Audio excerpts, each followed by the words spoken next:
রেশনের চাল বাঁচতাছি, এমন মোটা মোটা চাল দেয়, মোটা মোটা তো, এবার মাঝে মাঝে যেন কেমন একটা সাদা সাদা চাল দেয়, এ বাইসে খাইতে হয়, এ খাওয়া যায়, এ গরিবের চাল, আমরা গরিব ভ্যার লোকরা খাই, এ কি বড় লোকরা খাইব?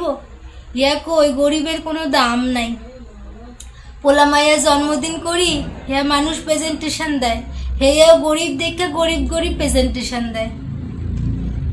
যদি কোনো বড়লোক বাড়ি অনুষ্ঠান পড়ে, সে বড় লোকরা বড় লোকদের মতো গিফট দেয়, আর গরিবদের বাড়ি হইলে গরিবদের মতন গিফট দেয়। নিজের লোকরাই পূজা আইলে যখন জামা কাপড় কিনতে দেয়, এমন টাকা দেয় এদের কেনা যায় না, গরিবের টাকা দেয়, অল্প টাকা দেয়, এদের কেনা যায় না। তো গরিবের কোনো দাম নাই, কি কমু, কিছু কওয়ার নাই।